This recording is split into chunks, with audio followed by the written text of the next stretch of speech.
custodian of the two holy mosques, and then ladies, gentlemen, majesties, highnesses, excellencies, and Honorable Secretary General. I always pictured that one day I would be speaking at this summit, and I always promised myself that whenever I got this opportunity, I would raise the first and foremost, the most important question about whenever in the Western countries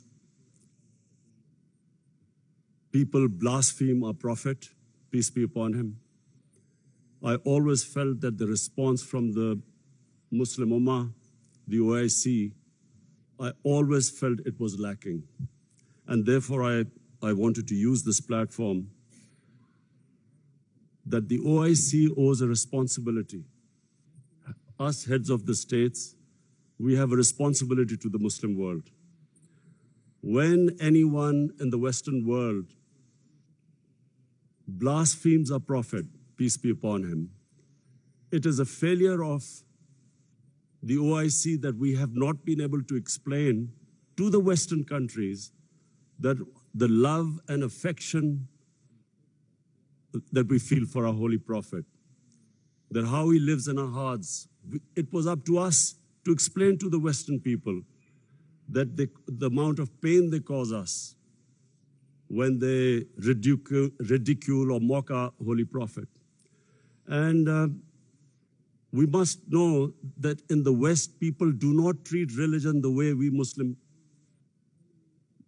Muslim world treats Islam. We live our religion. In the Western world, they have a completely different attitude to the way they approach religion. And so therefore, on this, Mr. Chairman, I would like to say from this platform that we must, in the forums like the United Nations, forums like the European Union, we must explain to them, in the forums like the United Nations, forums like the European Union, we must explain to them that they cannot hurt the sentiment of 1.3 billion people under the garb of freedom of expression. The Jewish community has very successfully explained to the world that any misinterpretation of the Holocaust gives them pain. And so the Western world views Holocaust with a lot of sensitivity. But that sensitivity is lacking when they come to talking about our Holy Quran or our Prophet, peace be upon him. So I feel that this forum must take it upon itself to explain to the Western world through these forums what it means to us and how we love and respect our Holy Prophet. Secondly, the Western world has very, through ignorance partly and willfully, they have equated Islam with terrorism or radical Islam with terrorism. I feel that this has done a tremendous amount of disservice to the Muslim community. Religion has nothing to do with terrorism. No religion allows killing of innocent human beings. But by doing this, two things have happened against the Muslims. Number one, it has led to Islamophobia. Whenever there is a Muslim involved in terrorism, the word Islamic terrorism or radical Islam, the moment that is referred to define terrorism, the people in the West cannot distinguish between a moderate Muslim and a radical Muslim. So the whole suspicion is raised against Muslims everywhere. This attack in New Zealand by this gunman who goes into a mosque and shoots 50 innocent people is because they cannot understand that Islam is not. And they have this indoctrination that somehow whenever a Muslim is involved in terrorism, it's something to do with Islam.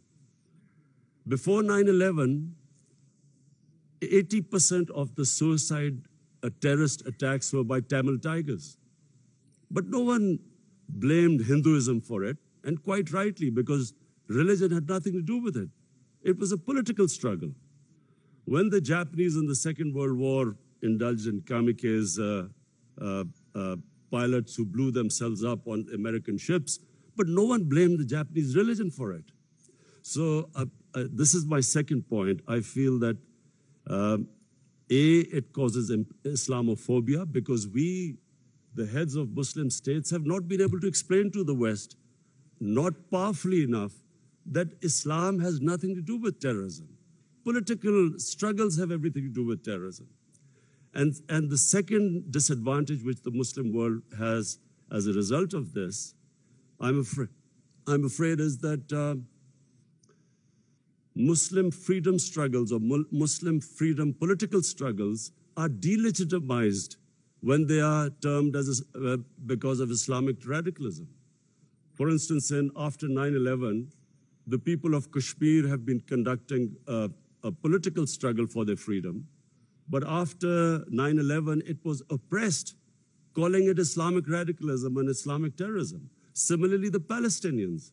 After 9/11, the Palestinians were oppressed, using, the Israeli government used the word Islamic terrorism. So this is my second point. I feel that from this forum, we must take a stand. We must de-link terrorism with Islam. My third point, with artificial intelligence and blockchain, new technologies coming in, we must not be left behind again. And I feel that we as a Muslim world must spend more of our resources in strengthening ourselves in this field. We must pay more attention to education, to quality education, to universities. Despite having all the resources, I'm afraid we lag behind.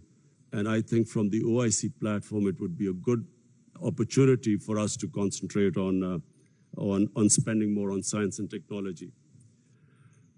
Finally, Mr. Chairman, I would like to say that this is 50 years of OIC, and we all must again reiterate that how this organization came was because of the Palestinians being deprived of their homes, their rights, their human rights, their democratic rights.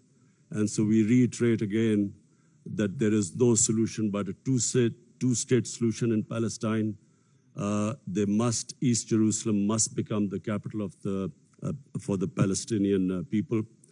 And the Golan Heights must be returned as the 1967 borders, which all the international conventions, the United Nations resolutions say so.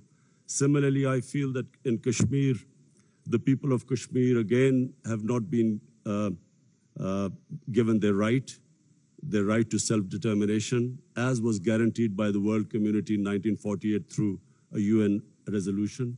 The people of Kashmir recently have suffered a lot of oppression, and I do feel that us as a body, the OIC, must stand with the oppression that is going on in the Muslim world. I finally want to thank again King Salman bin Abdulaziz Al Saud for his great hospitality. I especially want to thank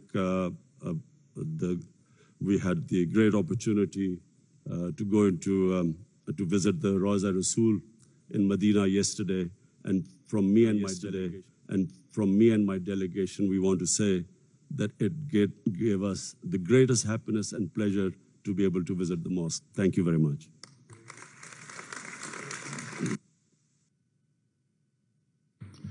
أصحاب الجلالة والفخامة والسمو، نتمنى منكم الاختصار الشديد لأنه من الواضح. Majesty's Highnesses, Excellencies, you are kindly requested to be concise. We will not be able to give the floor to everyone. I now give the floor to the President of Kyrgyzstan.